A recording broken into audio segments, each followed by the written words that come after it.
ემიგრაციის სურვილი იყო ერთი მხრივ დაბრუნება ევროპიდან საქართველოში, მაგრამ მეორე მხრივ საქართველოს დაბრუნება ევროპაში. დაბრუნება ევროპის მეგობარ თუ წევრ ქვეყნებში არის სულ სხვა ისტორიული მიდრეკილება საქართველოს. შეიძლება ჩვენი ტრადიციების შეეწიროს ამ ყველაფერს და ასე შემდეგ და აი ეს შიშები რამდენად რეალურია.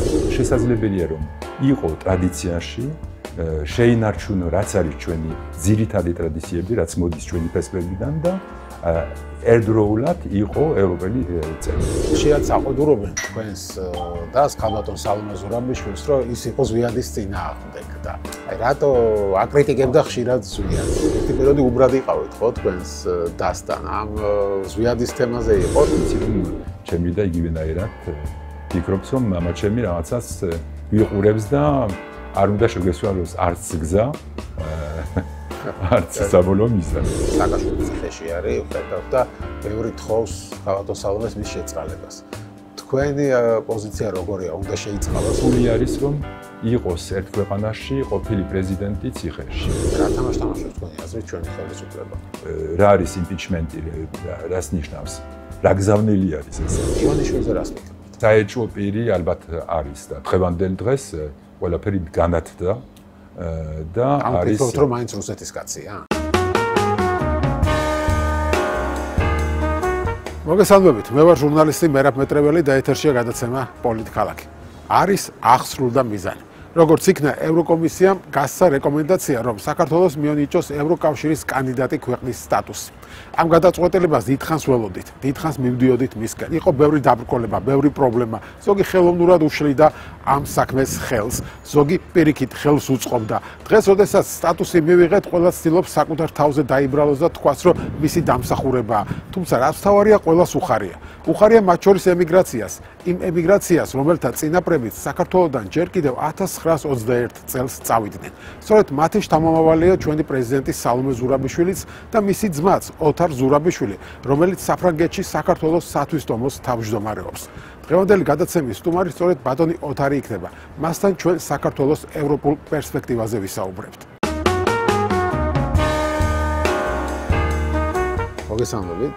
მადლობა გადაცემაში მონაწილეობისთვის და ეს ისტორიული მომენტი ემთხვევა ჩვენს ინტერვიუს, როცა ჩვენ კანდიდატის სტატუსს გვაძლევენ ევროკავშირის პრინციპში გადაწყვეტილია უკვე ოფიციალურად 15 დეკემბერს იქნება, მაგრამ ევროკომისიამ გასცა ეს რეკომენდაცია და თქვენთან საინტერესოა სწორედ ამ თემაზე დავიწყოთ საუბარი, იმიტომ რომ თქვენ ხართ იმ ემიგრაციის წარმომადგენელი, რომელიც ჯერ კიდევ პირველი რესპუბლიკის დამხობის შემდეგ მათი შთამომავალი აღმოჩნდა საფრანგეთში, ქართული სათვისტომოს ხელმძღვანელი და ანუ თქვენი ასე ვთქვათ იმ ემიგრაციის სურვილი იყო ერთი მხრივ დაბრუნება ევროპიდან საქართველოში, მაგრამ მეორე მხრივ საქართველოს დაბრუნება ევროპაში. და ეს ყველაფერი მოხდა. ხო, ეხლა თქვენი თაობისთვის, თქვენ მარტივად შეგიძლიათ ჩამოხვიდეთ, დაბრუნდეთ საქართველოში, თქვენი და საქართველოს პრეზიდენტია და ეხლა ეს პროცესიც, ანუ საქართველოს დაბრუნებაც იწყება ევროკავშირში. თქვენ ამას როგორ აღიქვამთ, რა განცდა ეს თქვენთვის? მოისმინე გასულ დღეებში ერთი ძალიან სწორი აზრი, რომ ერთი მოვლენა იყო ძალიან ისტორიულად მთავარი საქართველოსთვის იყო ჩვენი დამოუკიდებლობის აღდგენა, ისევ აღდგენა 91-ში და მგონი დაახლოებით იგივე მოვლენის ტიპი არის. ესე იგი, ცვლის თუ მივედით იმაზე, რომ არის მაინც ეტაპები არის და ძალიან დიდი სიფრთხილე არის საჭირო და ბევრი ძალისხმევა არის საჭირო, მაგრამ თუ მივედით იმ მიზანზე, იმ მიზანამდე შეიძლება შეიცვალოს საქართველოს კურსი ისტორიულად. ესე იგი, დაბრუნება ევროპის მეგობარ თუ წევრ ქვეყნებში არის სულ სხვა ისტორიული მიდრეკილება საქართველოსთვის. ესე იგი, დიდხანს არის თქვენ ჩემზე უკეთესად იცით, რამდენჯერ მოხდა ეს საკითხი, დაიდგა ეს საკითხი, რომ საითკენ მივდივართ თუ არა, ხან გვიბიძგება რომ წავიდეთ რუსეთისკენ, ხან ევროპისკენ და ყოველთვის ვიყავით ამ რო ვთქვათ წვერვალზე არა, ან ერთ მხრივ გადავიხრით, ან მეორე მხრივ. ეხლა მგონი ყველას სურვილი არის ჯერ ერთი, თავარი არის, როცა არის ერის და მისი კომპონენტების სურვილი, რომ წავიდეთ ამ მიმართულებით, მაგრამ წასვლა ამ მიმართულებით საკმაოდ რთული არის, ძალიან ოპტიმისტურად ამას უყურებთ თქვენსავით, მაგრამ ვიცით რომ არის პოლიტიკური გადაწყვეტილებების მისაღები დაახლოებით ერთ თვეში და ეს პოლიტიკური გადაწყვეტილება მაინც ვიცით რომ 27 წევრებთ შორის არის ცოტა განსხვავებები და შეიძლება იყოს ხაფანგი, უნგრელებმა სხვანაირად მოიქცნენ, შეიძლება იყოს რუსეთის ზეწოლა ზოგიერთ წევრებზე, ესე იგი ყველაფერი მოგებული საბოლოოდ არ არის. ხო, თუმცა ანუ ალბათ მეტნაკლებად ხო, მაინც რადგან ეს გადაწყვეტილება მიიღეს, მით უმეტეს უნგრეთი ჩვენ ხელისუფლებას ემეგობრება ახლა. ასეთი სიტუაცია, უფრო უკრაინასთან დაკავშირებით აქვს ხოლმე პრეტენზია ორბანს, ვიდრე საქართველოსთან დაკავშირებით. საქართველოს ხელისუფლებასთან გამონახა, ასე ვთქვათ, საერთო ენა. ამიტომ მე მაინც ოპტიმისტურად ვარ განწყობილი, მაგრამ მე უბრალოდ მაინტერესებდა აი თქვენი შეხედულება საქართველოს ამ გზაზე. რამდენად მნიშვნელობა როგორია საქართველოსთვის ევროპის სulis. ანუ ბევრი ესე უყურებს, რომ რა მოხდა ხა კანდიდატის სტატუსი მოგცეს და რა იცვლება მერე და აი ამ ხალხს რო აუხსნათ განსაკუთრებით თქვენი თვალთახედვიდან, ხო, ემიგრაციის, რას ნიშნავს ეს თქვენი აზრით საქართველოსთვის? რატო არის მნიშვნელოვანი? გადავხედოთ უკვე გასულ წლებზე მივიღეთ ვიზა ლიბერალიზაცია და არაფერი სტატუსი, ახალი სტატუსი არ იყო, რა, მაგრამ ბევრი რამე შეცვალა. და იმდროულად კავშირი, როცა მივდივარ ჩვენ ევროპის გზაზე, არის ზოგიერთი, ვთქვათ, ნიადაგი თუ როგორ ვთქვათ, არ ვიცი რა სიტყვა ვიხმარებ მისთვის, მაგრამ საფეხურები, რომელიც ადმინისტრატიულად ცვლის ბევრ რამეს, მაგრამ ფაქტიურად ეს არის როგორ ვთქვათ, მუდმივი როგორ მისწრაფება წასვლა ევროპისკენ. ესე იგი მუდმივად ხდება რამე. არის შეიძლება იყოს ჯარის მხრივ, ესე იგი მომზადება, ვიცი რომ ფრანგები ჩამოვიდნენ აქა და გერმანელები ჩამოვიდნენ და ქართველები წავიდნენ უცხოეთში რომ მოემზადებინათ ჯარი და არიან უმაღლეს სასწავლებელში და ასე შემდეგ. ბევრი რამე ხდება. და ესე იგი მარტო საფეხურით შეხედვა ამისი არის ცოტა ვიწრო შეხედულება. ეს მუდმივი მექანიზმი არის. ანუ მუდმივი წინსვლა ქვეყნისთვის, ხო, ეს ერთი რომ შენ როდესაც აქ თხოვენ ამ რეფორმების გატარებას, ეს პირველ რიგში შენი ქვეყნისთვის არის, ხო? ანუ შენი ქვეყანა საქართველოს ვითარდება ამ რეფორმებით. და მეორე არის პოლიტიკური მნიშვნელობა, ხო? აი ამ პოლიტიკური მნიშვნელობაზე თუ წარმოიდგენდა, იყო მაგალითად ემიგრაციაში ჯერ კიდევ საბჭოთა პერიოდში, როცა თქვენ საფრანგეთში ცხოვრობდით, იქ დაიბადებთ, ხო, ბუნებრივია, ქართულ ემიგრაციაში იყო ან საერთოდ ამაზე ოცნება ან საუბარი, რომ საქართველოს შეიძლება როდესმე ევროპის ნაწილი გამხდარიყო. არა, შეიძლება იმ პერიოდში ცოტა ადრე იყო, იმიტომ ჯერ ფიქრობდით პირველი ნაბიჯი იყო საქართველოს დამოუკიდებლობა. ესე იგი იმ დროს ადრე იყო ძალიან წარმოუდგენელი ამბავი. ესეც კი იყო წარმოუდგენელი, იყო დიდი იმედი, მაგრამ როცა დაარსდა მე მახსოვს მამაჩემი ყოველთვის ამაზე ფიქრობდა და სამწუხაროდ ვერ ნახა დამოუკიდებელი საქართველოს, მაგრამ იყო ეს ჩვენი სურვილი და არ იყო როგორ ვთქვათ გამოთქმული როგორც ევროპული აზრი, მაგრამ ყოველთვის ის აზრი დამეგობრება საფრანგეთით, გერმანიას და იქით წასვლა ვიდრე რუსეთისკენ, არა? ხო. და აი ეს თემა საინტერესოა, დღესაც არიან ხო საქართველოში ადამიანები, ვინც ფიქრობს, რომ აი რუსეთთან რატო არა და თქვათ რატო დასავლეთთან. ხო, აი ამ ადამიანებს რას ეთყოდით თქვენ, რატო ევროპასთან? არ ვიცი, ახლა ჩემთვის სრულად გაუგებარი არის, როგორ შეიძლება დღევანდელ დღეს როცა დღეს უყურებთ და როცა გადავხედავთ ისტორიას, როგორ შეგვიძლია რომ ვთქვათ, რომ როდის იყვნენ საქართველოს მეგობრები, არა? როდის იყო რა მომენტზე იყვნენ ჩვენს გვერდით. როცა იყო საჭირო ისტორიულად ან დახმარება რუსებზე ამბობ. აბარა რუსებზე ვამბობ და არაზუსტ არ იყვნენ, სადაც იყო საჭირო იმ დროს და ეხლა რა უნდა ვთქვათ, კონკრეტულად ყოველდღიურად ხდება, რაც ხედავთ, რაც მოხდა კირიბალში 2 დღის თუ 3 დღის წინ და ასე შემდეგ. ესე იგი, რა უნდა უთხრა, ჩვენი განათლებისკენ, კულტურისკენ ყველაფერი მიგზიდავს ევროპის მიმართულებით.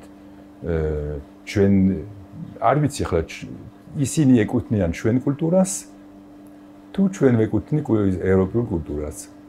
არ ვიცი, ჩვენ ვართ მატარებელი ერთი ნაწილის ამ კულტურის, არა? ევროპული კულტურის. დიახ. მე დარწმუნებული ვარ. კი ბატონო, თუმცა ეს რაღაცა შიშები არსებობს, რომ აი ევროპის მხრიდან რაღაც შეიძლება ჩვენი ტრადიციების შეეწიროს ამ ყველაფერს და ასე შემდეგ და აი ეს შიშები რამდენად რეალურია თქვენი აზრით? მე მოგიყვანთ მეორე მაგალითს, არ ვიცი თუ მისაღები არის, მაგრამ ის მაგალითი, რომელიც უცხოეთში დაბადებული შვილების გაზრდილი უცხოეთში როგორ შევინარჩუნეთ ორივე კულტურა.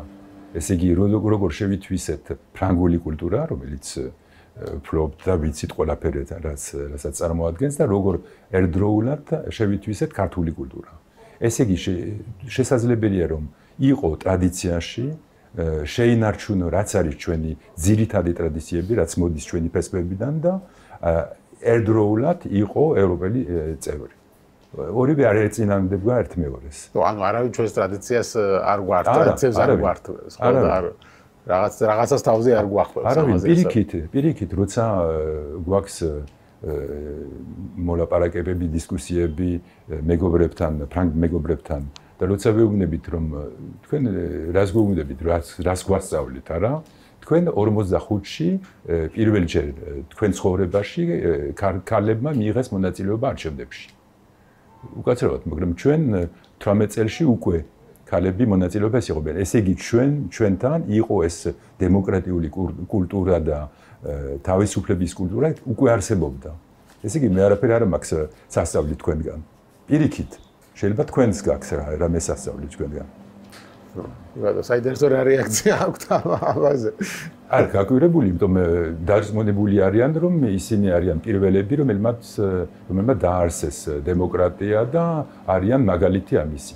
მართალი არის, რომ დიდი კულტურა არის, მაგრამ მაგალითი შეიძლება ჩვენც ვართ. რაღაცაში ჩვენც ვუსწრებთ. ბევრ რამეში ჩვენც ვართ. კი ბატონო, თქვენ ახსენეთ, რომ აი ეს როგორ შეინარჩუნეთ ხო ეს ქართული კულტურა, ეს საინტერესო ეს ფენომენია, ეს მიგრაციაში დაბადებული თაობა და აი რამდენად მართული იყო ეს ყველაფერი, ანუ საბოლოო ჯამში ახლა ასე შეინარჩუნება ხო ქართული ენის იქნება, ქართული სულის ახსენე ხო თქვენი და საერთოდ ქართველი პოლიტიკოსი გახდა და ეხლა საქართველოს პრეზიდენტია და შესაბამისად აი ეს როგორ ხდებოდა მშობლებისგან რა მესიჯი მოდიოდა ამ დროს.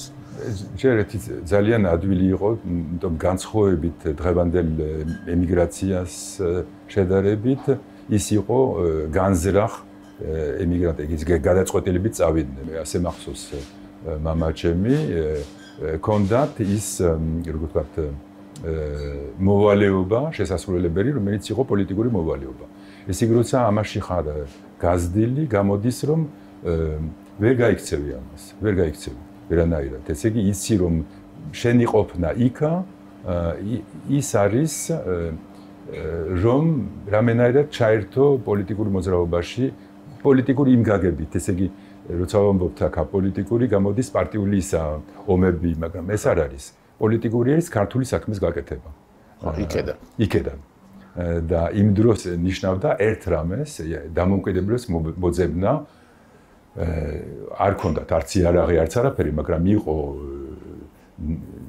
როგორ ვთქვათ, ინტელექტუალური მოძრაობა, ინტელექტუალური მუშაობა, იქაც იყო პარტიები და იქაც იყო ის სურვილი და მოძრაობები, რომელიც მეტნაკლებად მიგიყვანეს დამოუკიდებლობა. და ძალიან ადვილი იყო მე. ამ იდეით გრძდიდნენ თქვენც, ხო? ხო. ამაში ვიყავით მოხარჩული დიდიდან სახამომდე და ამის გაქცევა მიუღებელი იქნებოდა.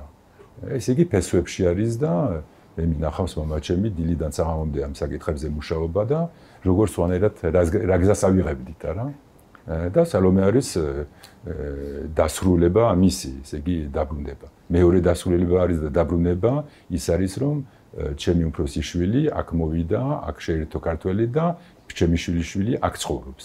ესე იგი დასასრული არის. აქ გადმოვიდა, აქ დაფუძნდა.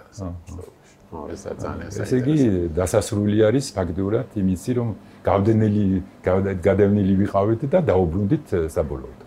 კი ბატონო, თქვენი შთამომავლები აქ ცხოვრობენ. ხო, ეს აღნიშნულია.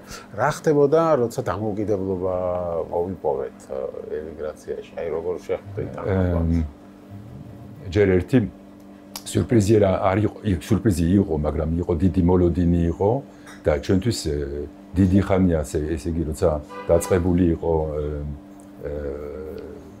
რა ქვია მას სიტყვები ეროვნული მოძრაობა? ეროვნული მოძრაობა ერთ მხრივ, უფლებების დაცვის მეორე მხრივ ჩვენ ახალგაზრდები ვიყავით, მაგრამ იყო მთელი წრე ჩემი თაობის, რომელიც იყო პირდაპირ ჩართული, ჩემი დაც იყო ამ მოძრაობაში და ჩართული ვიყავით ეროვნულ მოძრაობაში. ესე იგი, იყო კონტაქტები ზვიათთან და მერაბთან იმ დროს და იყო დავაარსეთ ჩვენ საფრანგეთში იმ დროს ჯგუფი, ელსინკის ჯგუფი, რომელიც იყო ეკო იყო როგორც საქართველოს ელსინკის ჯგუფი. იმიტომ ჩვენი წინ წაწეული იყვნენ ყველა რუსები და რუს ებრაელები და ავიწყდებოდა ვინ იყო ამის საწყისში, ესე იგი ქართული ეროვნული მოძრაობა. ფაქტურად ყველაზე ძლიერი ის იყო, ყველაზე წინ ის იყო იმ დროს.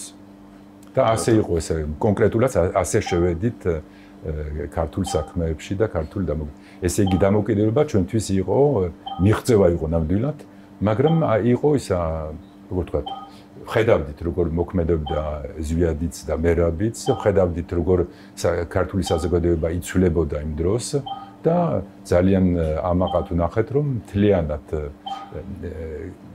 ქართული ხალხი ამას როგორ მიედო, არ ვიცი თუ სწორედ სიტყვა არის, მაგრამ შევიდა ამაში და გაყვა ამას.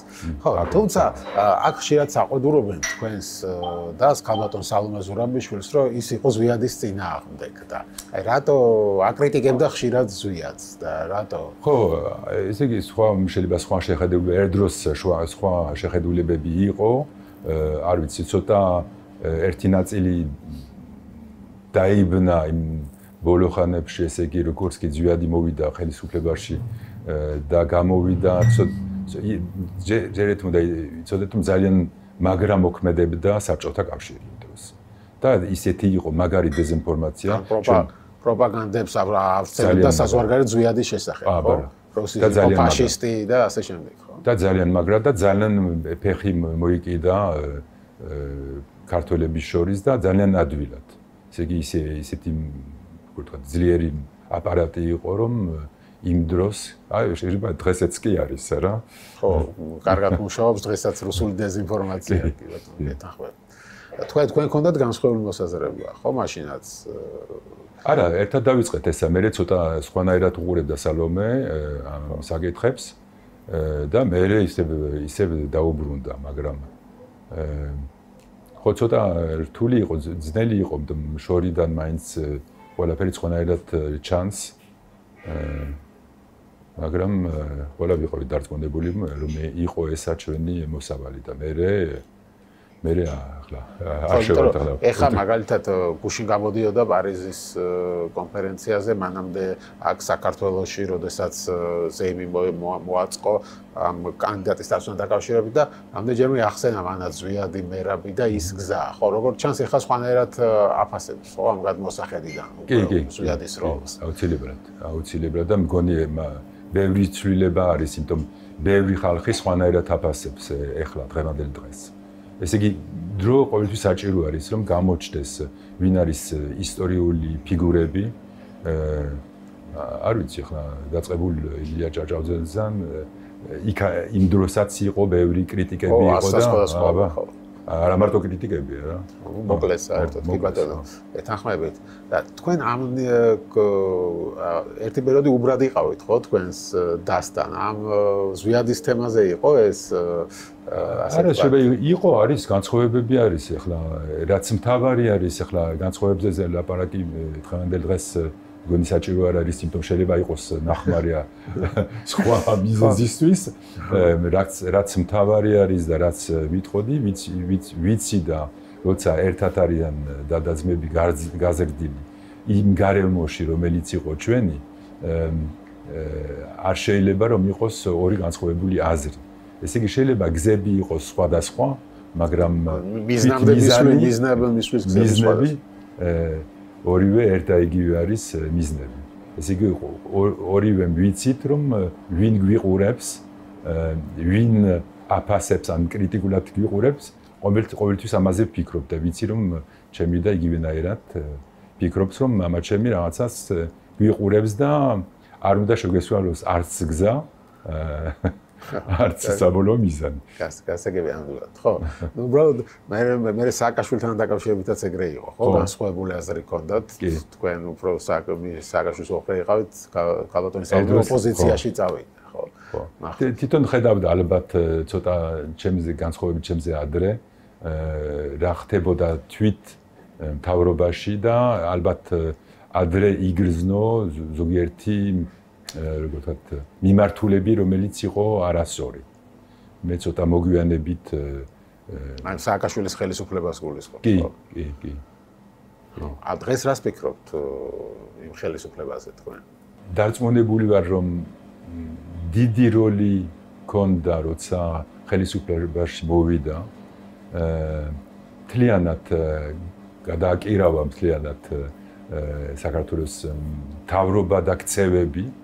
და შეგვაგდო, მე დარწმუნებული ვარ ამაში, შეგვაგდო ფაქტიურად ევროპის მხარეს. ბევრი რამე გააკეთა პოზიტიური და როგორც ყოველთვის ეს შეიძლება ჩვენ არა ვართ შეჩვეული ამაში, მაგრამ სწორედ ამისთვის არის გაკეთებული სისტემა, დემოკრატიული სისტემები, რომელიც არის სწრაფცვლილებებზე. ესე იგი არ იყოს ხელისუფლება ნამეტარ ხანი არ იყოს ხელისუფლებაში. დიდხანს არ იყოს. იმიტომ სწორედ მოდის სხვა ტიპის სირთულეებში ხალხი ხელისუფლებას გონია რომ მუდმივი არის მისი პოზიცია, მისი ადგილი, მისი სავარძელი და მე გადადის სხვა მოქმედებზე. ასე ხშირად ასე ხდება მაინც. ან ეს შეეშალა, ხო, ეს შეეშალა მასაც, ხო. დღეს რას ფიქრობთ, ხო, სააკაშვილი ციხეში არის, ხედავთ და ბევრი თხოვს ქალბატონ სალომეს მის შეწყალებას.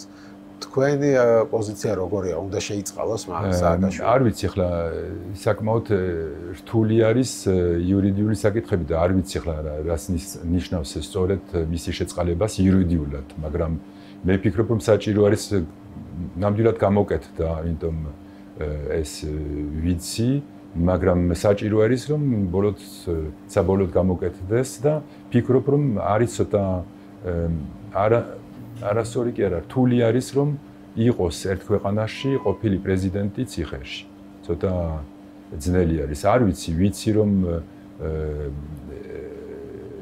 ეძებდნენ უბრალოდ ჩემი და ეძებდნენ გამოსავალს ცოტა რთული არის პოლიტიკური საგარეიმოში. იმიტომ ერთი ნაწილი არის მოსახლეობის, რომელსაც ახსოვს რა ძნელი პირობები გადაიტანა და შეწყალება შეიძლება იყოს მათთვის მიუღებელი და როცა არის გადამონტეხი ასე პერიოდები, როცა საჭირო არის რომ წინ წავიწიოთ, ძალიან რთული არის რომ გამოჩნდეს რაღაცა, როგორ ვთქვათ, განსხვავება და გათიშვა ამის გამო უფრო პოლარიზაცია გაიზარდოს ამას ამბობ შეწყალების შემდეგ, უფრო დაპირისპირება გაიზარდოს ხალხში, ხო? ადგილი საკითხი არ არის. ხო, ამდენად ხო. თუმცა ქალბატონ სალომე თქვა რომ არა და არასდროს. კი, მაგრამ ხო საჭირო არის ხანდისხან ასეთი როგორ ვთქვათ, გამოსვლების გაკეთება, მაგრამ ცოტა მერე მოდის უფრო მეტი ნუანსები, რომელიც უფრო სწორი არის ალბათ. კი ბატონო, ხო, მე მესმის, ბუნებრივია რთული საკითხია ეს ნამდვილად გეთახმებით ამაში, მარტივ გასაწყვეტი არ არის. დღეს რა დღევანდელ ხელისუფლებას რო დაუბრუნდეთ, აი ახლა უკვე ბევრი ბჭობა არის, რომ ვისი დამსახურება ეს კანდიდატის სტატუსი ხალხის თუ ხელისუფლების და დღეს ღარიბაშვილიც პარიზში იმყოფება კონფერენციაზე, იქ ჟურნალისტებს უთხრა, რომ არანაირი ეჭვი არ არის, რომ ჩვენ ყველაფერი გავაკეთეთ ამისთვის, ხო, ჩვენ ბევრი ამ გავაკეთეთ, ასოცირების ხელშეკრულება ჩვენ მოვაწერეთ ხელი, ვიზა ლიბერალიზაცია ჩვენ დროს იყო, აი ახლა კანდიდატის სტატუსი და მეტი რა გინდათ, რას გვედავლებით. დაუბრუნდით ვისაც ეკუთვნის, ესე იგი თუ ამას ამბობენ, უნდა თქვან, რომ სააკაშვილის დამსახურებაც არის. ხო, ამაზე ესეც ავიწყდება თხანდისხა. მაგრამ თუ გადავედით დღევანდელ დღეს, დამსახურება არ ვიცი ახლა რა არის ვისი დამსახურება არის, როცა შემოვიდნენ რუსები, მაგალითად, 100,000-ობით შემოვიდნენ საქართველოში და არანაირი კონტროლი არ არის გაკეთებული, არა? ეს ვისთვის არის? რა მოგვიდანა ამას პოზიტივი? რომ შეგვერჩია, ვინც არის ხელისუფლების, რუსეთის ხელისუფლების წინააღმდეგ, ეს მისაღები არის, მაგრამ თლიანად რომ შემოვიდა ამდენი ხალხი, არ ვიცი. როცა ემიჯები კი არა, როცა ეთანხმებიან კარაზინის განცხადებებს, რას ნიშნავს? რა არის ეს? როცა გამოაქვეყნეს რუსული კანონი, რას ნიშნავს? დღევანდელ კარვების კანონი. რა არის ამის მიზნები? რატო აკეთებდნენ? რატო აკეთებდნენ? ახლა ეს არის ევროპული ის რუსული კანონი ხალხს რო არ გაეპროტესტებინა და დღეს ძალაში ყოფილიყო, კანდიდატის სტატუსი არ მოგცემდნენ. იმიტომ ევროკავშირმა პირდაპირ თქვა, ამ კანონით ევროკავშირში არაფერი გესაქმებათ. ხო, იმ აგენტების შესახებ კანონზე. ანუ მათი ხელიდან ფაქტობრივად კანდიდატის სტატუსი ჩაშლილი იყო, იმიტომ მათ მიიღეს ეს კანონი, მიუხედავად ამ გაფრთხილებებს, უბრალოდ მე ხალხმა გააპროტესტა და იძულებული გახდნენ რომ წაეღოთ. აქედან გამომდინარე ვამბობ, რომ იმ ხალხის დამსახურება გამოდის, ვინც ქუჩაში გამოვიდა. ამაზე ორი აზრი არ არის. მთავარი დამსახურება, მე ამაზე 100%-ად მჯერა, რომ ხალხის დამსახურება არის პირველად ყოვლისა და მათ შორის ახალგაზრდების დამსახურება. რომ არ ყოფილიყო ერთი და მეორე და რომ არ ყოფილიყო გაკეთებული ეს ფოტო, სურათი, იმიჯი, რომელიც აჩვენებს, რომ ახალგაზრდები და ხალხი გამოდის დროშით, ევროპის დროშით ხელში და ეწინააღმდეგება ხელისუფლებას რუსული კანონის ან პროევროპული მოძრაობების არ იქნებოდა. არის თუ წავიკითხეთ მართალია ის გრძელი არის და ჩვენ გვირჩევნია რომ ცოტა ზედაპირულად გადავიკითხოთ ისა. 120 გვერდი არის რეკომენდაციაში. და თუ წავიკითხეთ ესა, ბევრი რამე არის შიგნით და საინტერესო. ესე იგი ეს ანალიზი არის საჭირო გასაკეთებელი, რომ გავიგოთ რა შინაარსი არის, მაგრამ წინა სიტყვაობაში მოდის ესა. გასაგებია რომ ამბობენ რომ არ ყოფილიყო ხალხის ნება და სურვილი არ იქნებოდა მიცემული ესა. ესე იგი ამითი იწყება.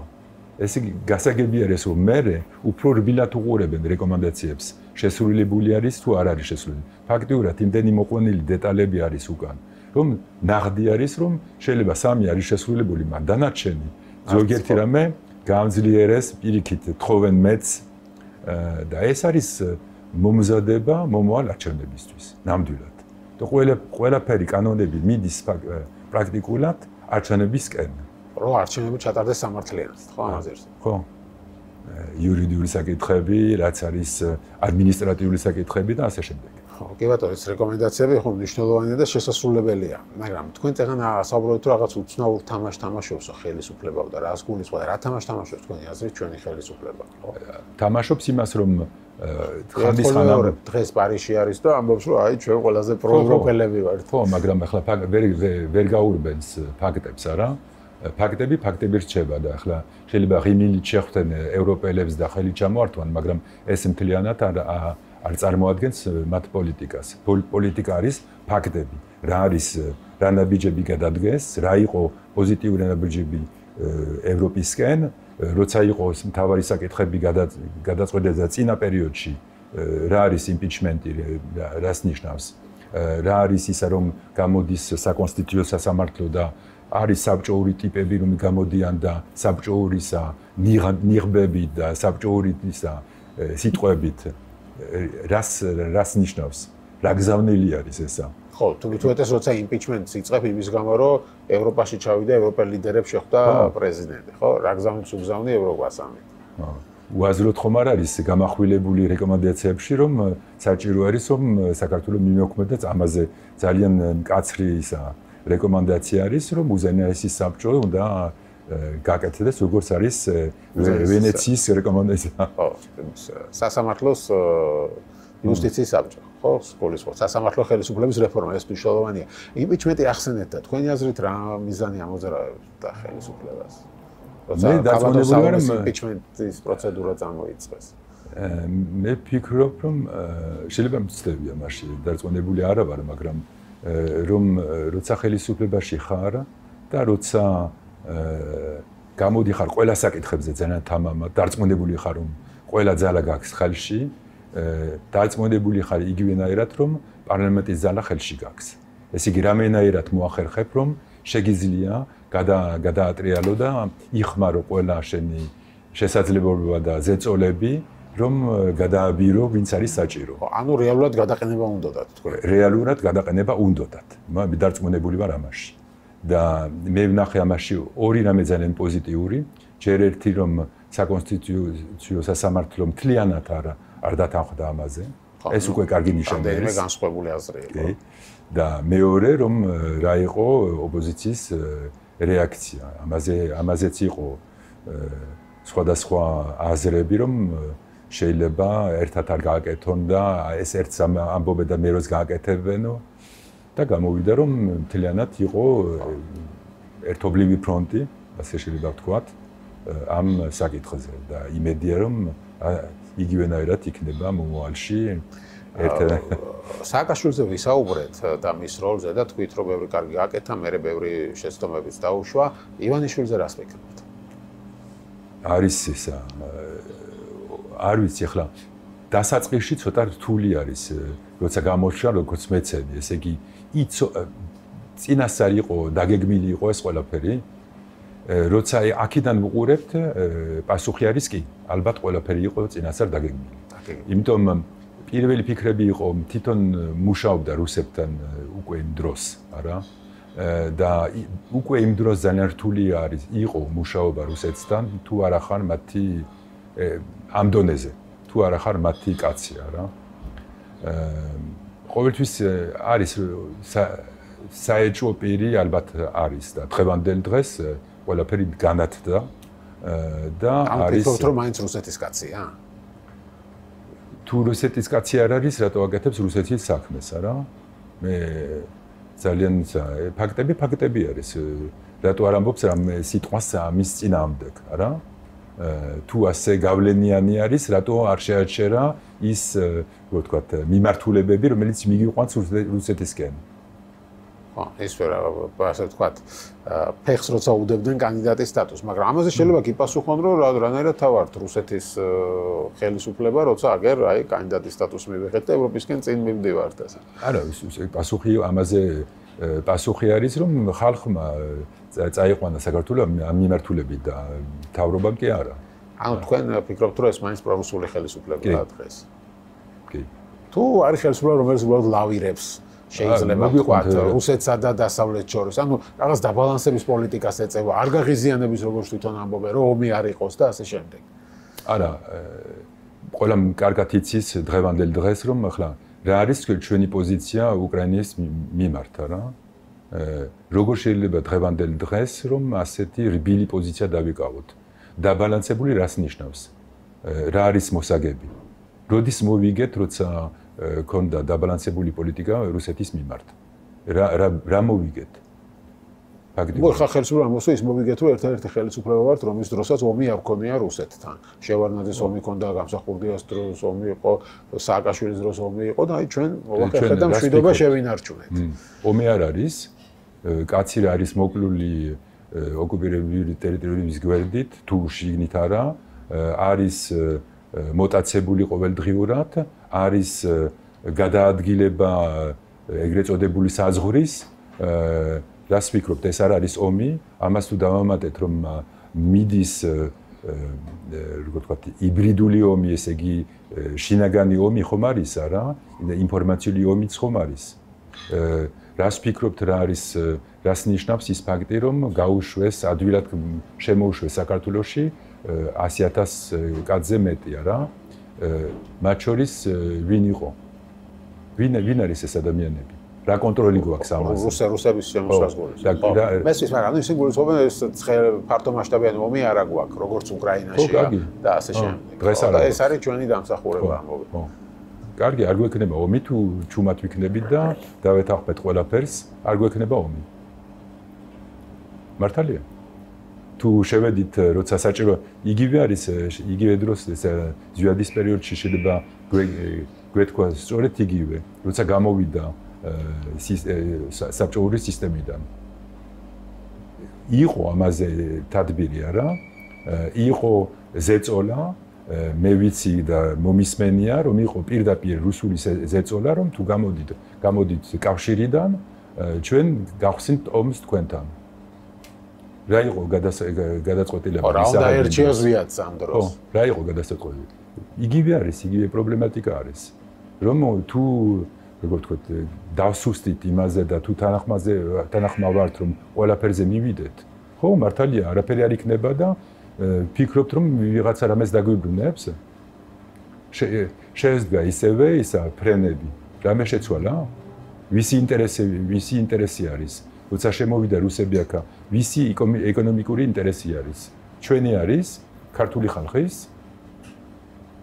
თუ ბინას ეძებთ და ქართული ხალხ ცოტა რთული არის. ყველაფერი გაზვირდა, ხო? აბარა. კი ბატონო, ხო, თამაში რას ფიქრობთ არჩევნებთან დაკავშირებით 2024-ის არჩევნების მნიშვნელობაზე და ამ კანდიდატის სტატუსის მიღების შემდეგ როგორ ფიქრობთ, მაინც ხო არ გაიზარდა ქართული ოცნების გამარჯვების შანსები?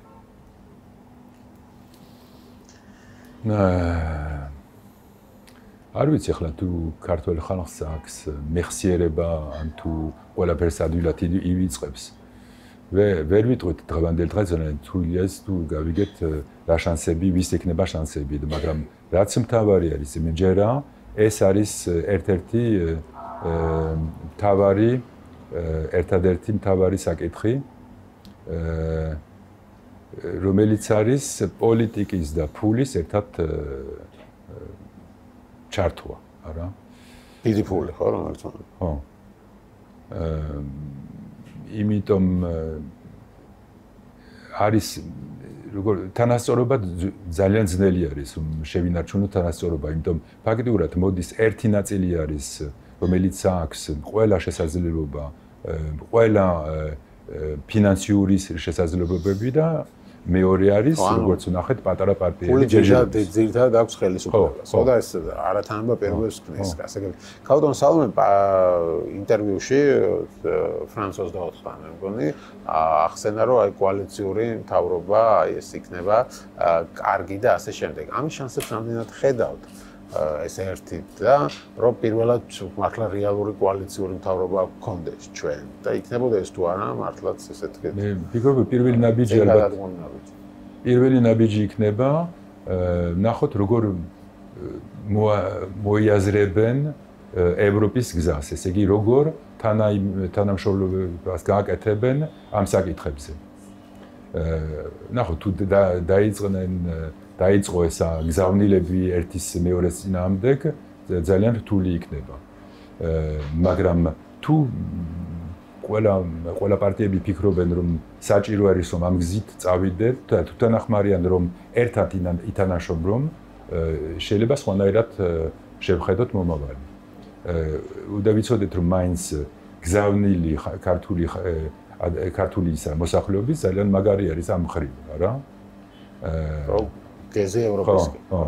ევროპისკენ და ამ თემაზე უნდა გაერთიანდეს პარტიები, ხო, ამას გულისხმობ. კი ბატონო, და ბოლოს მაინტერესებს რას ფიქრობთ, ხალბატონი სალომე უნდა ჩაერთოს პოლიტიკაში? ანუ ბევრი ფიქრობს, რომ დღეს აი ამ რაღაც მესამე ძალის ველი არის цаრიელი, იმიტომ რომ არიან წვრილ პარტიები, მაგრამ ნუ ბევრს ძალა არ აქვს, ეს 5%-იანი ბარიერი გადალახოს და აი რაღაც გამაერთიანებელი ჭირდებათ, რომ სულ ნაცებსა და ქოცებს შორის რო არ იყოს მხოლოდ ეს დაპირისპირება, რაღაც ძლიერი მესამე ძალაც არსებობდეს და ნუ გაჩნდა ესეთი მოსაზრება, რომ ქალბატონ სალომეს რადგან დაუპირისპირდა ხელისუფლებას, შეიძლება კარგი იქნება თუ ის შექმნიდა პარტიას და ჩაერთვებოდა უკვე პოლიტიკაში როგორც რაღაც გამაერთიანებელი ამ ასე ვთქვათ მესამე ძალის პარტიების. თქვენ რას ურჩევდით? თუ ჭირია ჩემი უჩევები. არა გეკითხებათ ხოლმე რა რჩევას თუ? არა, ვიწევს ხშირად ამაზე ეს არის ჩვენი მთავარი თემები, არა? ეს გვაინტერესებს და ორივეს სხვადასხვა ადგილიდან უყურებ და ამაზე ხანდისხან ვკამათობთ, არა? მაგრამ ერთი არის თქვენ რას ფიქრობთ ამ თემაზე? დასაწყისში მე ვფიქრობდი რომ ჩვენ საერთოდ არ ვაკეთებთ პოლიტიკას, ვცდილობთ რომ გავაკეთოთ საქართველოს საქმე, რა. და ამას ვირჩევ, მეც არაფერს, რომ პოლიტიკა იმ გაგებით შეიძლება ამითი დავიწყო რომ გასაგები იყოს, რასაც გეტყვით. მამა ჩემი ყოველთვის ამბობდა რომ პარტიული ცხოვრება ცოტა რთული რამე იყო და თვითონ ფიქრობდა რომ იყო საჭირო რომ ყოფილიყო ერთი ძალა, ზეპარტიული ძალა, რომელიც არ მოქმედებდა პარტიების ინტერესებში. დაახლოებით ვიცი რომ სალომე იგივენაირას ფიქრობს რომ საჭირო არის რომ იყოს როგორ ვთქვათ ზემოთ არის ცოტა რთული არის ამ ზემოთ თქვა მაგრამ გვერდით ანუ ეს პარტიული ძალა, მესის პარა, ნუ ეს პარტიული ძალა უფრო არის რაღაც საზოგადოებრივი მოძრაობა და ასე შემდეგ, მაგრამ ის არჩევნებში ვერ იღებს მონაწილეობას, ხო? არ ვიცი თუ არის საჭირო რომ ანუ არჩევნებში არ მიიღოს. არ ვიცი, მე არ ვფიქრობ საჭირო არის. მგონი საჭირო არის რომ დამწიფდეს კიდე საზოგადოება, რომ იყოს იმპულსი არასამთავრობო ორგანიზაციების და რომ ჩვენ უფრო მომწიფებული ევროპელები გავხდეთ. თუ არა ვართ უკვე. ესე იგი უფრო რო ვთქვათ, უფრო კანონიერ თვალსაზრისით და რომ ადმინისტრატიულად მოვიქცეთ როგორც ევროპელები, რომ მაგალითად აღარ იყოს ან ნაკლებად ბრძოლა ზოგიერთ პოსტებისთვის და ადგილებისთვის და არ იყოს ბრძოლა მუდმივი ფიქრი ფულისთვის, არა? არ ფიქრობ იმას, არ ვამბობ იმაზე, ვის არის ცოტა რთულ მდგომარეობაში, რომელიც გასაგები არის, მაგრამ ვამბობ, ვინც უკვე შეძლებული ადამიანები, რომელიც ყოველთვის ფიქრობს, რომ მეტი და მეტი და მეტი და მეტი, არა? არ ვიცი, მეტი რჩევა არ მაქვს. ანუ ეს კონკრეტულად ჩაერთვს თუ არა პოლიტიკაში ამ თემაზე ჯერ ჩამოყალიბებული არ ახართ, როგორც ჯობია რომ არასამთავრობო ორგანიზაციაში მუშაობა, მე ამას ვფიქრობ, ხლა მე ამ უფრო საზოგადოებრივი მოძრაობა ჯობია თქვენ ვფიქრობთ. გასაგებია. მადლობა დიდი ინტერვიუსთვის, საინტერესო საუბრისთვის. მადლობა.